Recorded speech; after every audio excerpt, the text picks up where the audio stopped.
Muito bem. Cansei vocês? Não? Vocês são muito bonzinhos comigo, né? Vocês sempre dizem, não, não cansou não. Querem ir embora? Não, a gente quer ficar. Né? Será que é verdade isso? Não sei não, né? Bom, vamos olhar para o texto agora. Eu quero propor aqui para vocês uma lição. Essa lição, ela brota do texto, ainda que seja um texto escatológico, aplicado àquela geração que há de vir. Eu quero propor para vocês essa lição porque é uma lição muito atual. Então, observem a lição que eu quero propor para vocês.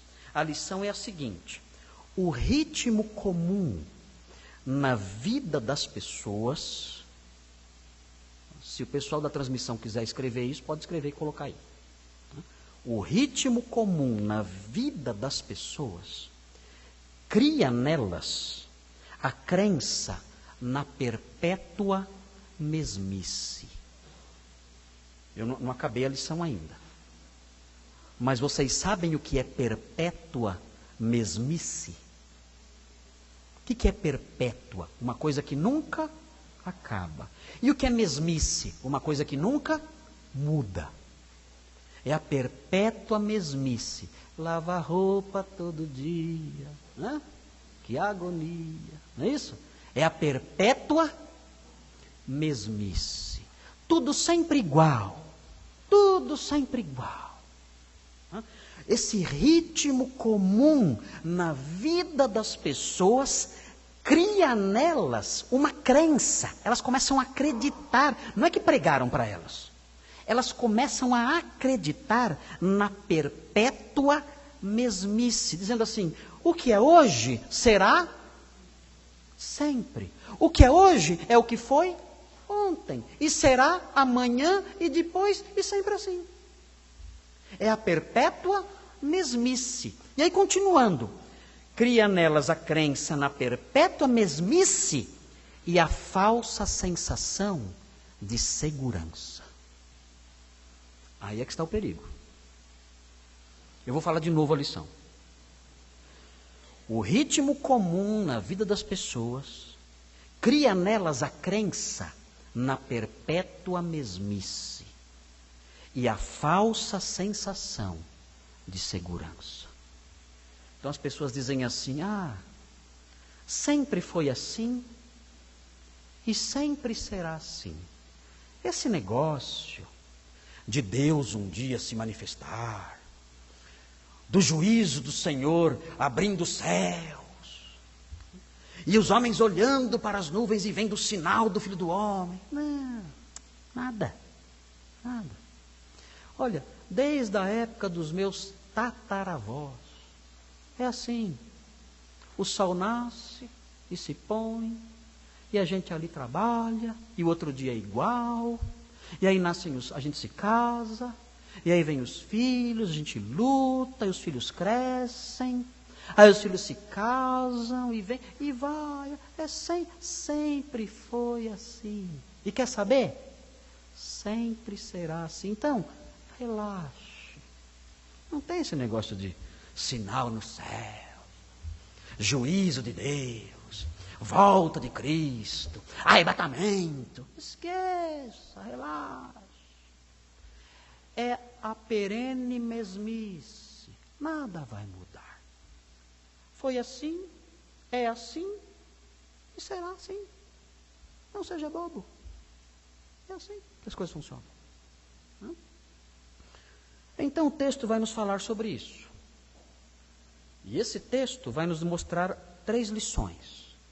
Os irmãos vão olhar comigo essas lições.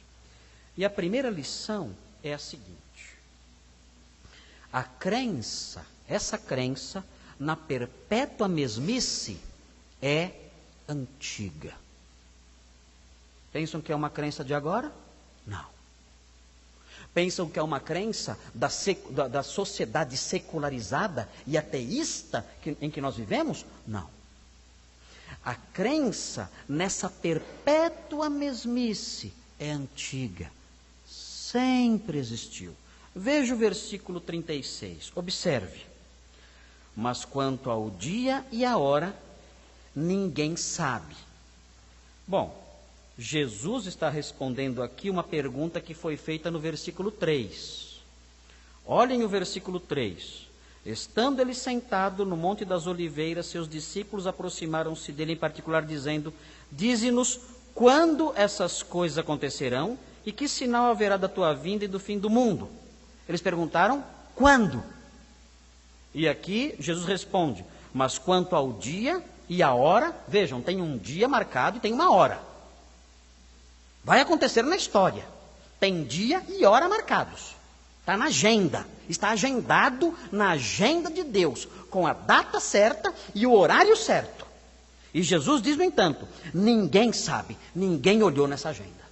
Ele diz, nem os anjos do céu, nem o Filho, senão somente o Pai. E aí você assusta. Você fala, mas nem o Filho? Mas Jesus não é onisciente. Ele não é Deus.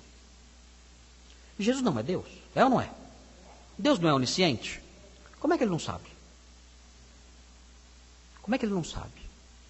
Pronto.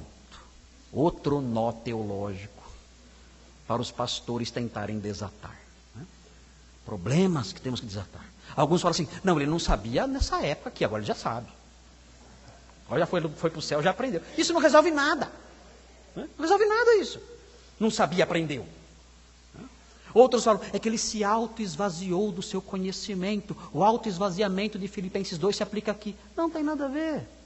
Filipenses 2 fala de se auto-esvaziar da própria glória, não do conhecimento. E agora? Como é que nós lidamos com esse grande dilema aqui? Irmãos, é difícil. É difícil. Na verdade, eu vou propor uma resposta. E a resposta que eu vou propor é a seguinte: a Trindade se relaciona em dois níveis. No nível intratrinitário e no nível extratrinitário. Entenderam? Não, né? Não tem problema, eu vou ficar falando mesmo assim. Né? No nível intratrinitário são as relações do Pai, do Filho e do Espírito Santo. Essas relações são extremamente misteriosas para nós. Nós não conseguimos compreender a sociedade trinitária, a comunhão trinitária no seu âmago, no seu centro. Porque notem bem, vejam o que a Bíblia diz. A Bíblia diz que Jesus é o Deus unigênito. O Pai é unigênito? Não. Mas o Filho é unigênito em relação ao Pai, ou seja, ele é um Deus gerado. Como? Um Deus gerado. Os teólogos do passado disseram o seguinte: ele é um Deus gerado, mas não é que ele teve um início. Porque se ele teve um início, ele é um Deus criado. E se ele é um Deus criado, ele é criatura, não é Deus. Então ele não pode ser criado. Então ele é um Deus gerado. Mas como ele é um Deus gerado? Os teólogos respondem, ele é um Deus eternamente gerado. Porque ele é o Deus unigênito. Eternamente gerado? É. A Bíblia diz, o Deus unigênito. Mas como pode alguém ser eternamente gerado? Não sabemos. São as relações intratrinitárias, dentro da Trindade. E essas relações são misteriosas para nós. O Espírito Santo não é gerado. O Espírito Santo não é unigênito. O Espírito Santo é procedente. É o Espírito que procede do Pai. Qual é a diferença entre... Por que o Espírito Santo não é filho? Porque ele não é gerado, não é unigênito. Ele é procedente. Qual é a diferença entre ser procedente e ser gerado? Nós não sabemos. Não sabemos. O Pai não é o Pai do Espírito, é o Pai do Filho. Do Espírito, ele é a fonte, não é o Pai. E essas informações chegam para nós e nós não conseguimos compreender. São mistérios grandiosos que mostram que o nosso Deus está muito acima da nossa compreensão. Diante disso eu faço o quê? Senhor, eu não compreendo esse abismo. Eu me humilho diante dele. Eu me humilho dizendo, Senhor, o Senhor não é um Deus que eu criei na minha cabeça. O Senhor não é um Deus criado pelo homem, pela mentalidade humana, por uma razão muito simples. A mente humana sequer consegue te compreender. Como o Senhor poderia ter sido criado por nós? Há deuses criados pelos homens, mas esses deuses são explicáveis. Esses deuses eu consigo explicar, mas o Deus da Bíblia, ele está acima da nossa compreensão. Ele é um Deus trino, em que o Pai é uma fonte perene das outras duas pessoas, e essas outras pessoas, tendo no Pai sua fonte, não têm início porque são eternas, e a diferença entre elas é que o Pai não é gerado e nem procedente de nada, enquanto o Filho é gerado e não procedente, e o Espírito é procedente e não gerado. E eu não entendo nada do que eu acabei de falar.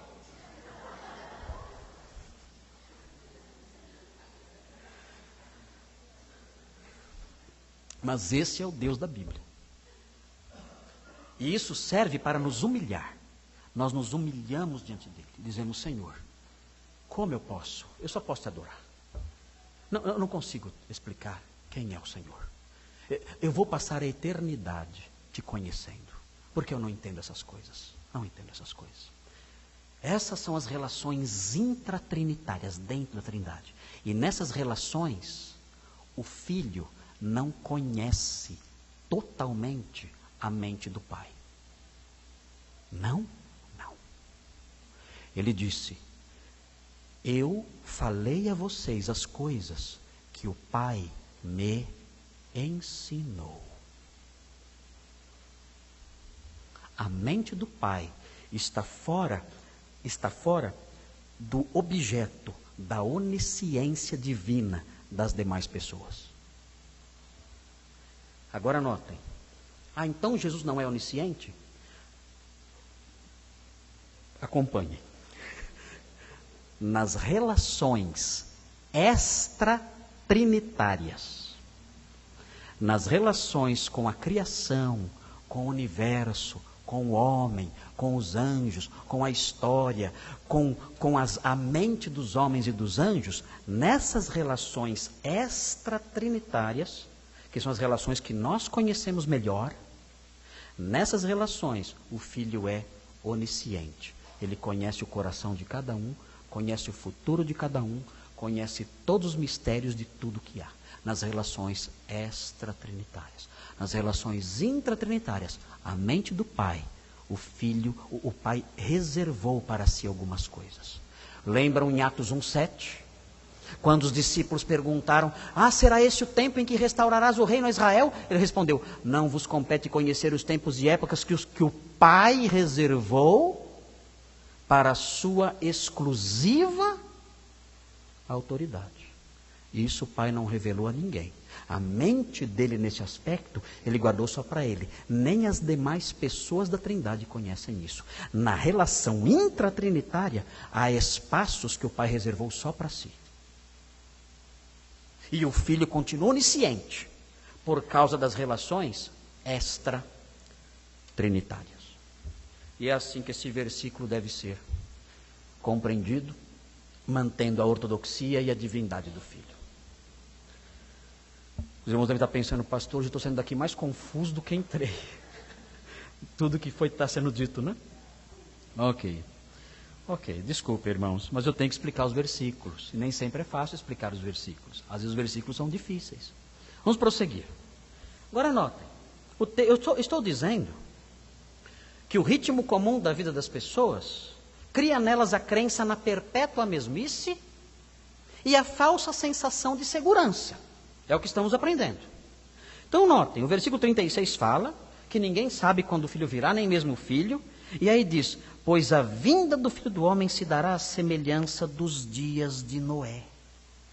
Por quê? Na sequência do texto, nós aprenderemos: nos dias de Noé, já acreditavam na perpétua mesmice. As coisas sempre são assim. As coisas sempre foram assim e sempre serão assim. Quando Jesus remete a lembrança dos seus ouvintes aos dias de Noé, ele está dizendo: olha, como é agora, já foi no passado. A crença na mesmice perpétua é antiga. Os homens da antiguidade, os homens nos primeiros dias, os homens mencionados nas primeiras páginas da Bíblia, já acreditavam na mesmice perpétua, já acreditavam que nada iria acontecer, já acreditavam e nutriam uma segurança no coração, dizendo: tudo será sempre assim, nada vai nos acontecer, nunca haverá uma intervenção divina, nunca o céu se abrirá, nunca haverá sinal nenhum, nós vamos seguir nos nossos rumos normalmente, indo trabalhar na segunda-feira e descansando a partir de sexta, e assim sucessivamente ano após ano, e geração após geração, e nunca nada vai se alterar. E essa crença, diz Jesus, vem desde os dias antigos. Mas lendo a sequência, nós aprendemos uma outra lição sobre isso. E a outra lição que eu quero mostrar para os irmãos é que a crença na mesmice perpétua é comprovadamente errada. Se alguém aqui que está ouvindo eu falar, seja aqui, seja pela internet, ou assistirá depois, se alguém acredita na mesmice perpétua, que até o fim, se é que haverá um fim, nada mudará, sempre será assim, lembre-se, você está errado. E o Senhor mostra isso no versículo 38. Veja o que diz o versículo 38. O texto diz assim: porque nos dias anteriores ao dilúvio, todos comiam, bebiam, casavam e davam-se em casamento. O que é isso? É a constante mesmice. Tem coisa mais comum e rotineira do que comer e beber? É a primeira coisa que eu faço quando eu levanto. É a primeira coisa que você faz. Comemos, bebemos, trabalhamos, o tempo passa, nos casamos, há algumas exceções,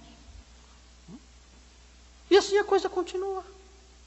E depois que nos casamos, comemos, bebemos, prosseguimos, e vemos outras pessoas fazendo a mesma coisa, e se casando, e tendo filhos, a coisa sempre acontecendo assim. Mas, vejam como termina o versículo. Existe uma palavrinha pequena aqui, que muda tudo, que põe termo à mesmice, que põe um fim à mesmice. O texto diz: eles casavam, davam-se em casamento, comiam, bebiam, enfim, até.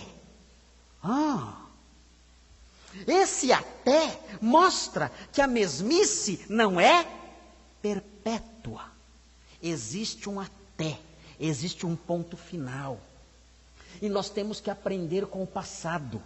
Nós temos que aprender com a história. Nós temos uma prova histórica de que a mesmice perpétua é uma crença falsa. E as pessoas que se sentem inseguras com base nela estão erradas e podem se dar muito mal por crerem nisso. Podem acreditar que tudo continuará sempre igual e se sentirem seguras e não cuidarem de sua vida espiritual, dizendo: eu como, eu bebo, eu sigo na vida normalmente, nada acontecerá. Não haverá um até, mas haverá um até. Pedro mostrava o perigo das pessoas crerem na mesmice perpétua. Vejam, me acompanhem, é muito importante os irmãos olharem esse texto. Veja a 2 de Pedro. Vejam como é perigoso alguém cair nessa crença. 2 de Pedro, abram a Bíblia, bem depressa, deixem marcado o texto de Mateus e abram em 2 de Pedro. E depois que eu terminar de ler, não fechem em 2 de Pedro, continuem lá. Vejam, 2 de Pedro 3 é 2 de Pedro. Alguns irmãos abrem 1 de Pedro e ficam olhando para mim com cara feia, dizendo que eu estou lendo errado. Não, é 2 de Pedro. 2 de Pedro 3, versículo 3. Vejam o que diz esse texto. Como existem pessoas que acreditam na mesmice perpétua, já nos dias de Pedro. Desprezando a história. Desprezando os exemplos da história, especialmente a história de Noé. Veja o que diz o texto aqui. Saibam antes de tudo, prestem atenção à palavra para nós. Saibam antes de tudo que nos últimos dias Virão zombadores com sua zombaria, andando de acordo com seus próprios desejos. Homens zombadores que seguem suas paixões. Vocês conhecem alguém assim? Que zombam da verdade e que andam segundo seus desejos carnais? Vocês conhecem pessoas assim? Muito bem. Aqui o texto fala da conduta deles, do que eles fazem. Agora vejam o que eles dizem. Versículo 4, dizendo: onde está a promessa da sua vinda? Todas as coisas permanecem como desde o princípio da criação. Eles acreditam na perpétua mesmice. Sempre igual. Nunca mudou. Sempre foi assim e sempre será assim. E ele prossegue dizendo, olhem só, versículo 5, pois de propósito, ignoram que desde a antiguidade, pela palavra de Deus existiram os céus e a terra, e esta foi tirada da água e através da água. Foi pelas águas que o mundo daquela época foi destruído pelo dilúvio. Mas o que eles fazem? Eles voluntariamente negam isso. Vocês conhecem alguém que diz, eu não acredito no dilúvio? Conhecem? O mundo aí fora, ninguém acredita no dilúvio. Zombam do dilúvio. Fazem piadas com o dilúvio. Nós vemos desenhinhos de arcas de Noé com girafinhas aparecendo ali com o seu pescocinho para fora. E as pessoas zombam, fazem piadas com isso, fazem caricaturas com isso. E nas universidades as pessoas zombam disso, dizendo o que? Isso nunca existiu. Eles dizem, não há provas científicas do dilúvio. Meu Deus, o que mais existe na Terra são provas do dilúvio. Mas dizem, não, essas evidências não são do dilúvio, são evidências de outras coisas. São evidências de um desgaste natural que ocorreu ao longo de milhões de anos. Deliberadamente negam que um dia o mundo sofreu o juízo direto de Deus. E por que fazem isso? Porque negam deliberadamente isso? Porque querem crer na constante e perpétua mesmice. Para dizer, Deus nunca julgará ninguém. Deus nunca vai interferir, Deus nunca fará isso. Como foi no passado, sempre será. Nunca existiu uma intervenção divina e nunca existirá. Mentira, já houve intervenção divina sim. Vocês não creem nisso porque vocês não querem. O texto diz que deliberadamente vocês se esquecem e negam essa verdade. Mas nós temos uma prova histórica de que o dilúvio aconteceu.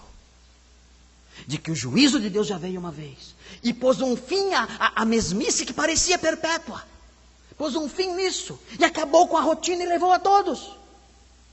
Mas vocês negam isso porque querem crer na perpétua mesmice, se segurando numa paz que é imaginária, que é falsa, que é mentirosa, que é fruto da negação que vocês fazem, livre e aberta, da palavra de Deus.